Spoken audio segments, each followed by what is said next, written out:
Monday, June 7th, ready to talk about some football. Now, first of all, don't you like this shit? Look at that. All set up. Thought we need a little pizzazz here to get you guys more interested. Don't even want to know how long these two fuck things took to build. Probably this one for sure, like 16 hours because I screwed up. I thought I could, be just fine with how it was, but got to the end and it wouldn't stay, and that sucked. But hey, we got her done. We fixed it. It's been, it was fun, I guess. But hey, I hope all of you guys enjoyed your weekend, especially with it being, in the 90s. It's like, I'm pretty sure it was close to 99 one day. I mean, at least the humidity is not here at all yet. I mean, like 28 or 30 some percent, which is awesome. And I mean, you wait till August, it's going to be really, really bad. But hey, I got to go out and enjoy some fun. Went to Damn Days with my with John Y4 that you guys have seen on the show before. That was awesome. Had a couple cold ones. Tried to watch the fireworks. Couldn't see them. You could see a little bit of them, about half of them. The building was right there in front of our view, but hey, that's all right. All right. It was beautiful. Had fun. Got to see a lot of people, a lot of familiar faces that I haven't got to see in a while, and that was awesome. But what about last night, guys? Huh? You guys got to go watch that Logan Paul and Floyd Mayweather fight. It's pretty decent. I think Floyd, all in all, in my eyes at least, probably won that one.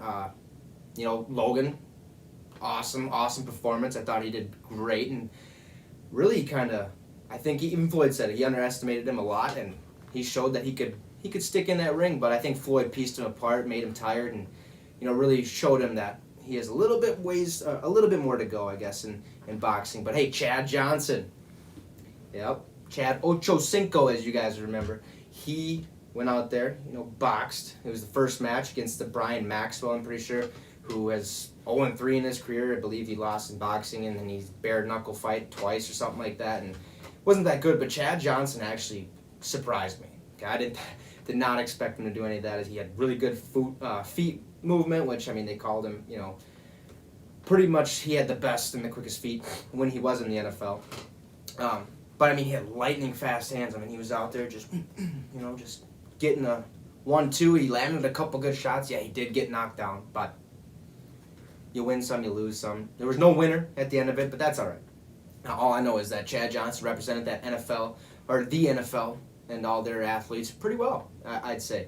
I mean, what more do you want me to say than he's pretty much good at everything he does? I mean, he went out and tried soccer a little bit, really didn't play too much, but he has a leg, his feet are quick. Like, the dude's awesome. Okay, he's a multi-sport athlete. He's like 43 years old out there doing crazy stuff. He only had 2 months to train too. So, I mean, for 2 months of training, he looked really, really good, and decent actually.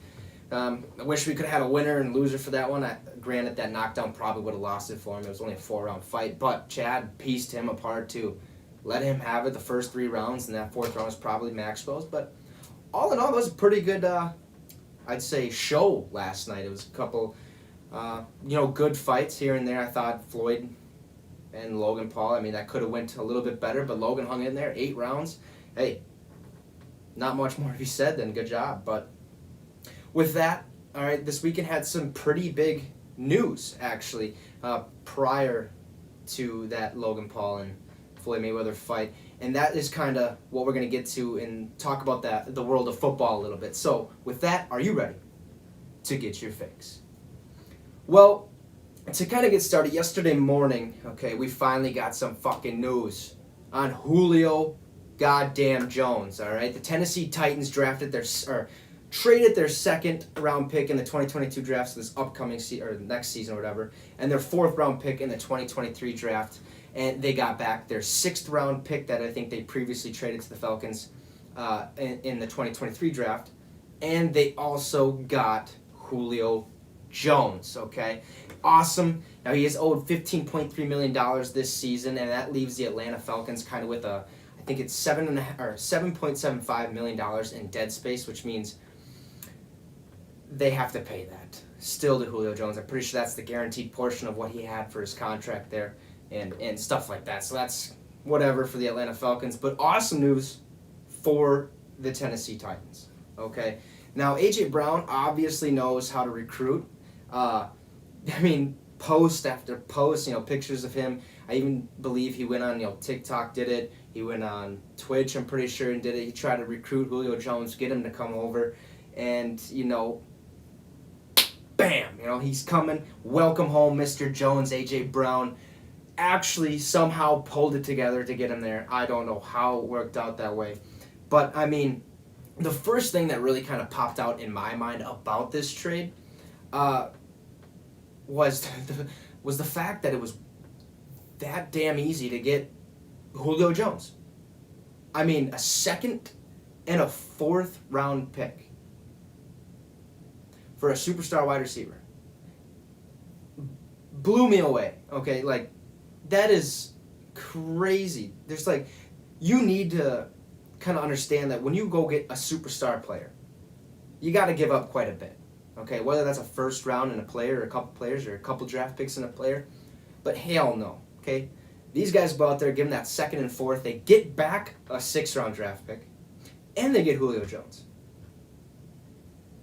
Kind of odd, okay? I mean, for a top wide receiver, only 2 picks, and you get 1 pick back.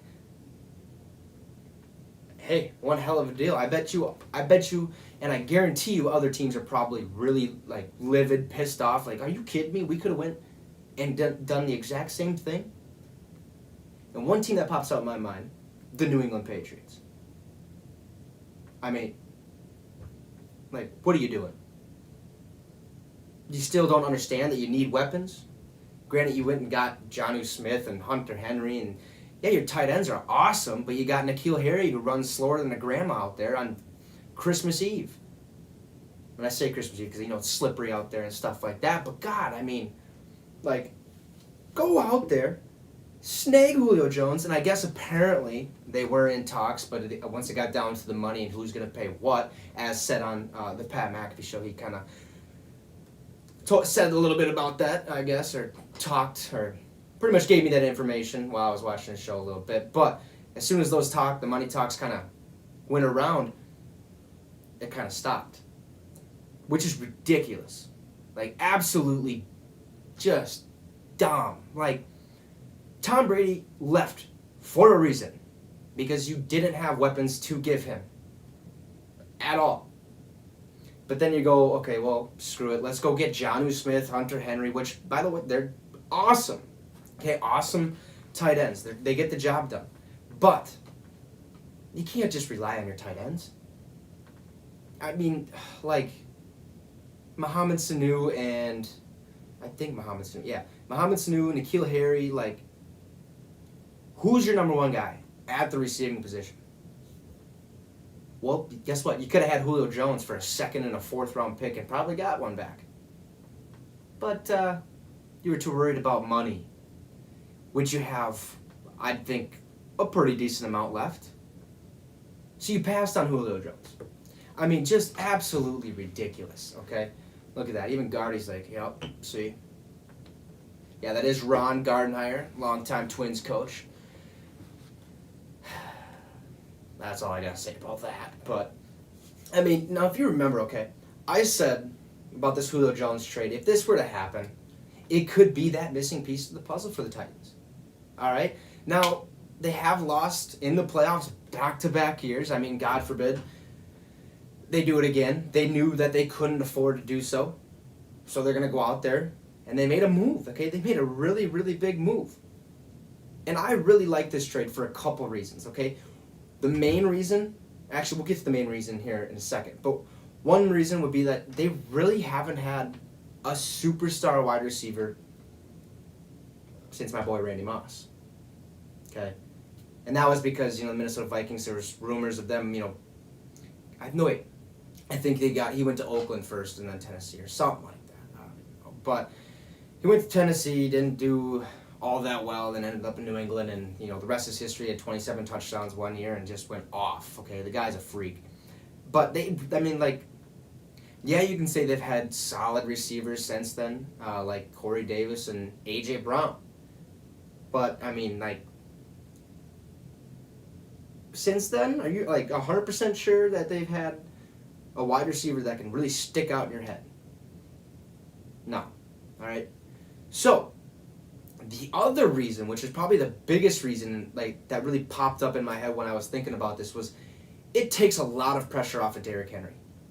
Okay, Derrick Henry was the sole reason of why they made the playoffs the last 2 years. Granted, Ryan Tannehill did good, and we'll get to him in a sec. But Derrick Henry, I mean, the writing's on the wall, guys. Okay, like you know exactly what he's done, exactly what he's going to do, and exactly what type of player he is. I mean, 2,000 plus rushing yards last year it's ridiculous. Okay, this guy knows how to ball, and he does it at a very, very high rate. Okay, and with this trade, Derrick Henry doesn't necessarily have to worry so much. Okay, because now defenses are going to have to. All right, are they going to throw the ball to Julio Jones? They're going to have to make sure Julio's locked up, A.J. Brown's locked up, and other pieces like Derrick Henry, their tight end. I can't remember off the top of my head. But you get the gist, okay? It takes a lot of pressure off Derrick Henry to actually get the job done, which could actually help him stay healthy, even though he hasn't really been injured or hurt at all, because the man's just a freak of nature. He's huge. I mean, that dude literally took Josh Norman and threw him in the stands like it was nothing, just came out and just, Jesus, that would have been bad. I'm not putting those back. Okay, I would put those back together, but I mean, take a lot of time off of my shoulders. But now, like I said, I really like this trade. I mean, it's huge. Okay, now I've somewhat been harsh, not really harsh, but I feel like probably a little bright, okay, about Julio Jones in the past, and that's mainly because he can't score. I mean, he can't score at all. I'm pretty sure the guy had, I want to say it was three touchdowns last year, 3 or 6 touchdowns, something like that. But he doesn't have.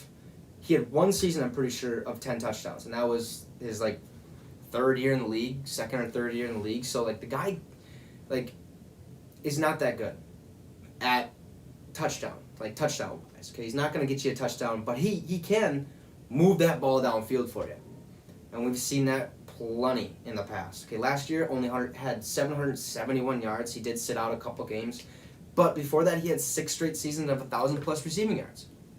But still, he couldn't reach that 10 touchdown, accolade, if you will, or stat. But that's all right. Okay, because if he's gonna get your team down the field, that pretty much makes sure that you're gonna get 3 points. You're gonna get in the end zone or with somebody else and score and something like that. So that's awesome for Julio Jones. I mean, he is a really, really good receiver. So don't get me wrong. Like I said, he's very good. Okay, just not much of a red zone threat. He's gonna get that ball down there. He's gonna be just fine at doing that. But when it comes down to crunch time, right down that 20 yards right there, 20, 25 yards, you're not gonna see much of it. Okay, you're gonna see Calvin Ridley, or you would see Calvin Ridley last year. But this year you're gonna see more of probably A.J. Brown or. There are other pieces. Derrick Henry's in there, okay, or their tight end. But he's not going to be much of a red zone threat. He's, like I said, he'll move that ball down. Now, this is a huge trade for the Tennessee Titans. Cheap, awesome. I mean, you get a superstar wide receiver. I mean, top 3, top 5 wide receiver in the NFL. It's something you kind of dream of. I mean, back-to-back playoff losses. Then you go out and you're like, God, we need something else. Our defense is okay. I mean, it could be a little bit better. But they go out and they get Caleb Farley on their defense. I mean, Kevin Byard's a really, really good free safety. There's Christian Fulton and all those other guys. They're really good. Okay, Bud Dupree, I believe, is on their team now at linebacker. So they got the pieces. They got what it needs to what they need to do or what they need to have in order to win some games on that defensive side of things. But offensively, they were missing that wide receiver.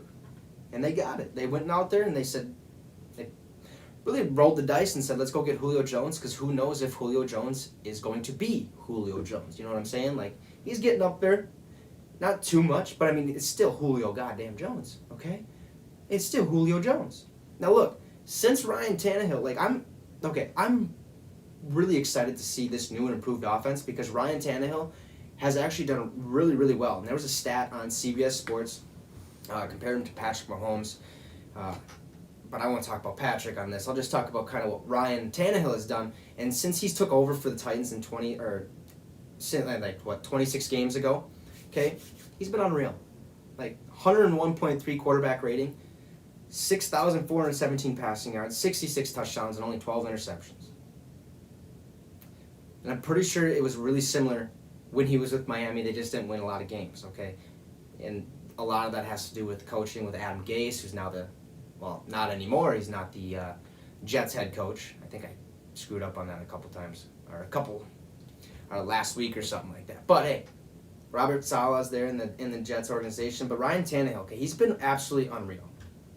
I mean, 26 games, that's about 2 years now. Okay, he's been in this, will be his third year. So about 3,200 yards a year, 33 touchdowns, 6 picks. I mean, like, dude can ball. Now you give him Julio Jones, a top 3, top 5 wide receiver, like we've talked about, and he could probably do a lot better.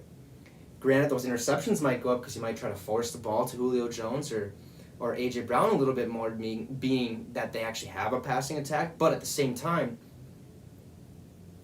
like, does this put Ryan Tannehill in maybe that MVP type talk, MVP race or whatever?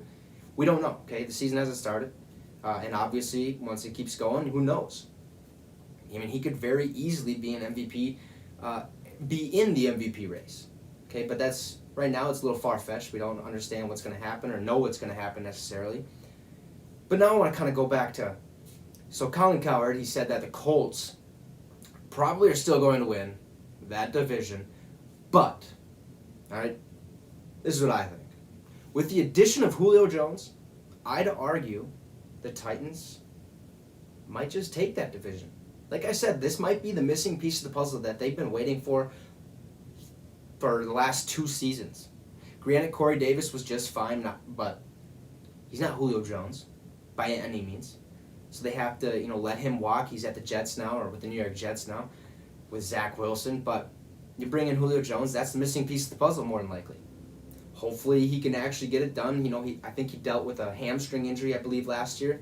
And he had I think it was foot problems or hamstring problem again in that Super Bowl run that they had where they lost to my boy Brady over here.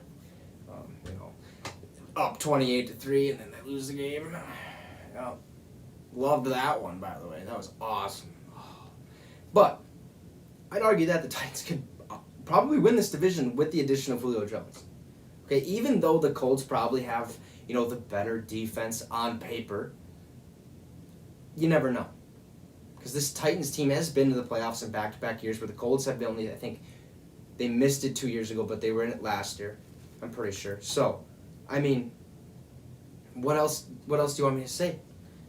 The Colts are hit and miss. They've always kind of been hit and miss after Peyton Manning left. Andrew Luck was there and did really well, but I think once Andrew Luck decided to retire, that was kind of, they went through Curtis Painter and Jacoby Brissett, and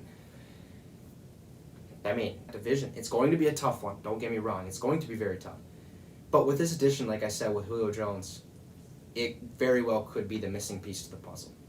So I'd expect the Titans to make a lot of noise this season. Be ready for Julio Jones. It could be electric. Julio Jones, A.J. Brown, Derrick Henry, with Ryan Tannehill, throwing and handing that ball off. They now arguably have one of the top wide receiver duos in the NFL, and I think that's probably why they're going to make a lot of noise this season. So just be ready for that. Be ready for the Titans to not really shock the world, but make another playoff run and see if they can, make that playoff push, because you never really know, okay? So with that, let's move over to yet somewhat, I guess, a big piece of news. Cam Newton. Now, you could think it's big news or not, because, it really isn't too big a news, but it's something, here and there. Now, Cam Newton ended up suffering a slight bone bruise during Saturday's practice after he dropped back the pass. He came back and just threw it right on the helmet. Sucked. We've seen this in the past. Okay, quarterbacks have done this. It hurts. Just right there, your hand stops. We've seen quarterbacks break their hand right here, and it's not good. Okay, it hurts a lot.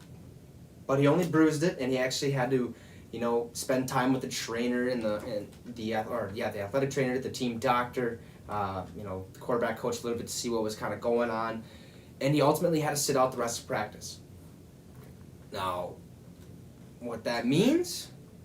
I mean, this injury is not considered, major at all. So, I mean, we may not see him, according to Ian Rappaport. Actually, we may not see him until training camp, which is understandable. Okay, this is mini camp. This is where you get all those rookies, ready, the OTAs. I mean, granted, rookie mini camp was before OTAs, but OTAs is where the whole team kind of gets together. You have no contact practice. You're just kind of running through things, getting used to it, getting used to your teammates and all that stuff. So it makes sense that he's probably not going to, be in the OTAs the rest, I guess, here. But training camp, I mean, that's right before the season gets underway. That's right before, preseason football and stuff like that. So it's understandable. Now, this could actually be a huge deal because it gives Mac Jones a chance to really impress Bill Belichick. It gives Mac Jones to steal that job right under his nose. But at the same time, it really didn't look all that organized, like all that well thought out, and they were kind of really all over the place. Like it wasn't working out. Okay, and I think, granted, this is Cam Newton's second year with the New England Patriots because they signed him to another 1-year extension. But is this Bill Belichick's way of testing the water just one more time, or did he go out and get Mac Jones because he realizes that we can't go into this mobile quarterback game? I mean, we can, because Mac Jones is all right scrambling wise, but he's not going to scramble 100% of the time. I think Bill Belichick, his style of offense is more pocket passer, and they also have Jonnu Smith, Hunter Henry,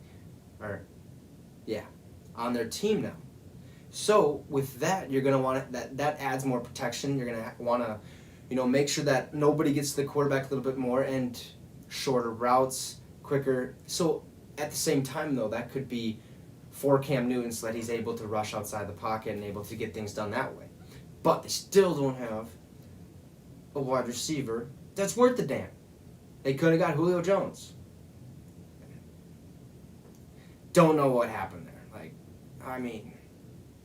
I understand, because I love the Patriots. I always have. Second favorite team right behind, obviously, Skull.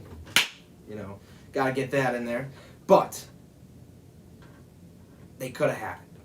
So this is really not big news, but I'd say it's something because you don't know what you're going to get. I think Cam Newton's going to show us similar to that of what it was last season, like his stat line or whatever.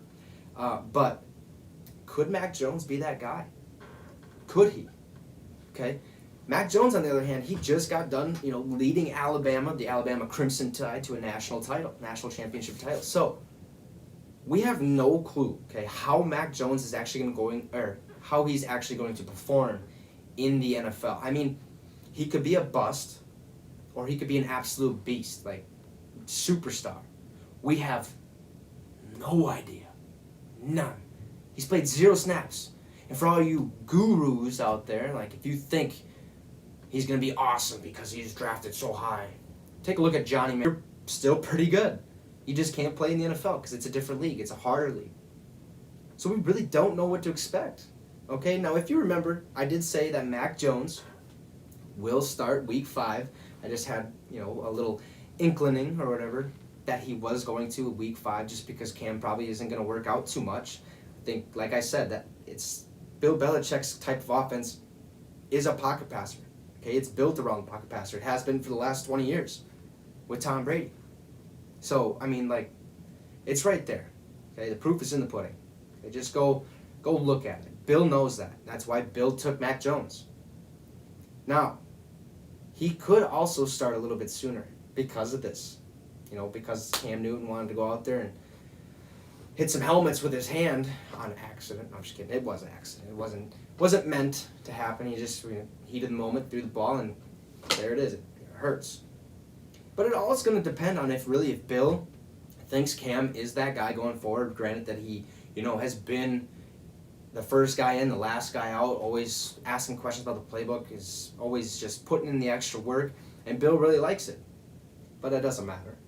You're here to win games, okay? You're in the NFL to win a Super Bowl. Plain and simple.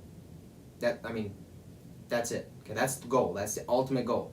Yeah, Hall of Fame and Pro Bowl and, being the number one in every, category and blah, blah, blah. That's awesome, but those are all accolades. You can't say nothing until you got a ring. Okay, and that's what this game is about. I mean, granted, you can say a lot, okay, because there's Hall of Famers that haven't won a Super Bowl. They've been to one, but they haven't won it. And that's okay. Okay? But when you got a Super Bowl ring, it makes you that much more prominent. So, granted, Tavares Jackson, rest in peace, brother. He has a ring. He was the holder for the Seattle Seahawks, but he's still part of that Super Bowl team. Okay? He misses a snap trying to hold, the whole season can go off or go in a different direction. So, it is what it is. So who knows really what happens now? If Bill Belichick thinks that Mac Jones has had time to learn the playbook and really get that chemistry together with the guys in such a short amount of time, he could be the guy. But at the same time, it's the other way around too. Okay, Cam Newton's already been there, already known the system. So let's let Mac Jones kind of sit, learn a little bit more. Get that leadership within the locker room and kind of control everything and go from there. All right, so don't get too excited. I'd say for Mac Jones to start sooner than you'd think he would, because Cam Newton only bruised his hand.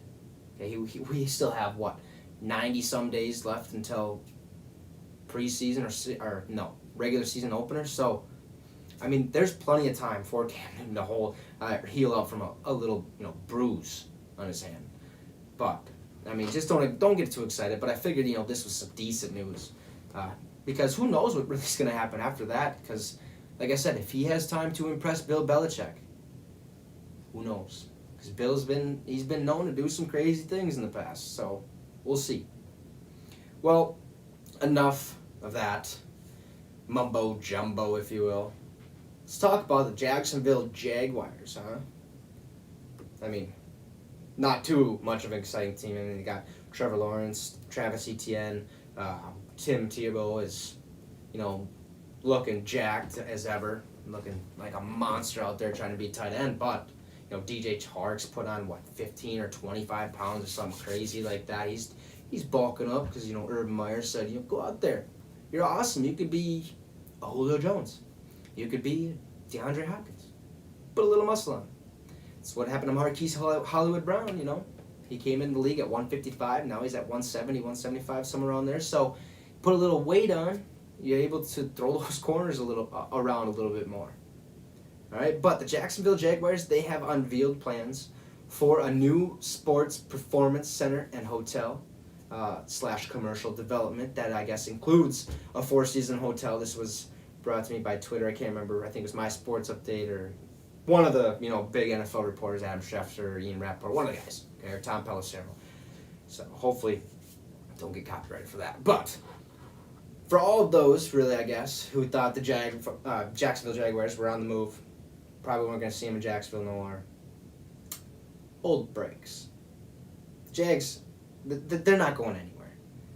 And I think that was kind of really apparent, I guess, after drafting Trevor Lawrence, Travis Etienne. Then you bring in Tim Tebow, and granted, Tim Tebow had the number one selling jersey for, I think it was 2 weeks ago or last week, he had the number one selling jersey in the NFL already, so they got some, I guess, news around their name, and some more, I guess, more fan base coming their way. Granted, they have the number one overall pick in Trevor Lawrence, so I think that was pretty obvious that they're not going to move after that. Now, this really isn't huge news, but it's something. It's good for the Jaguars because they did need an update. From what I had heard, their sports performance center, I think, was right in the stadium, so that was where they practiced and all that. They really didn't have another place to go, and they needed something more. And I think what they're doing with this is it's going to be right outside the stadium pretty much. I'm not sure how far or whatever. I've seen pictures of it. If you haven't seen pictures, go look. It looks pretty simple, just like a field. There's stadiums, there's concessions and stuff like that for fans to go out there, watch practice and stuff like that. And it really helps, I guess, also with bringing in that new era of younger players like Trevor Lawrence and all that, because they're gonna need this. You can't just go out there with really nothing. You're gonna need a lot more, better weight room, spas, everything you can imagine. Okay, these guys need better, things, and I think this is gonna help the Jaguars out tremendously.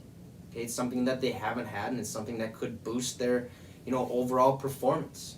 They're probably not gonna, shock the league right away, but they're gonna go out there, and this obviously probably won't be done until next year or maybe the year after. Tomorrow you're gonna see it. No, it's gonna be a couple years at least, or at least 1 or 2 years. But this is actually pretty big news for the Jaguars. I think they're ready for it. They needed a change of scenery a little bit. So who knows? Maybe times are changing over there. I mean, just Trevor Lawrence, Travis Etienne. I mean, these guys they're set up. They're set up pretty nice, and this Sports Performance Center should help them perform a little better. Hence the word performance. Oh, we'll see. All right, but if you haven't seen, like I said, any pictures of that, go look it up. Go check it out, I should say, because it's pretty awesome. All right, but with that being said, that is really all I got for you guys today. Okay, just a short show, but really straight to the point. We didn't have too much news, but the next big piece of news is going to hopefully be Mr. Aaron Rodgers back here. Just hopefully either getting traded or staying with Green Bay, even though they don't have any weapons. I mean, I should shut up on that one. They do have weapons. Okay, I mean, Aaron Jones, Devontae Adams, Alan Lazard, Amari Rogers, A.J. Dillon with his Quadzilla and the Quad Father. I mean, those things are absolutely just, a lot wider than this football, probably. I mean, this dude's a monster. Okay? He's huge.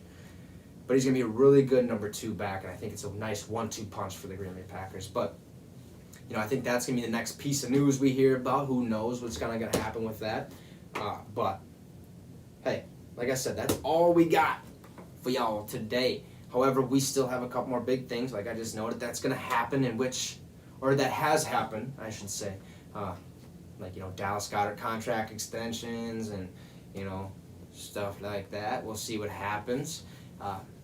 But yeah, the Vikings, we can talk about that maybe tomorrow. They got a veteran corner, actually a Super Bowl veteran corner, which is also another big help, another big piece. We can get to that. I'm not going to mention his name, but I feel like that's another big thing that happened. But lastly, like always, get your ass outside, okay? Enjoy that weather, because it's nice. Go play some catch, all right? And, grab the football, grab a baseball, do what you got to do. I don't care if you have to go sit out there and sunbathe. Get some sun, all right? It's awesome. Don't be stuck and cooped up inside all day because, hey, what are you going to do? Like, how are you going to better yourself inside without, doing some push-ups or some sit-ups? You're just going to be sitting there eating potato chips or popcorn, watching a movie, and that's not going to do anything. So go outside, do what you got to do. I don't care if you're sitting there because you're still soaking in that, vitamin C or whatever it is, vitamin D, I don't even know. But go outside, enjoy the weather. It's going to be great. I think tomorrow, Wednesday, I think it's supposed to rain. Who knows how that's going to go. But with that being said, thank you once again for tuning in, and keep doing so because, hey, we're trying to grow one day at a time. We're trying to get better. We're trying to, look, I set this up. Awesome, huh? We're out here playing some football, doing some stuff, talking football, I guess, if you will. But, we're having fun. This is Get Your Fix for a reason, okay? So with that being said, thank you again, like I said, for tuning in. We'll see you tomorrow, and you just got your fix with the Wicks. Thank you, guys.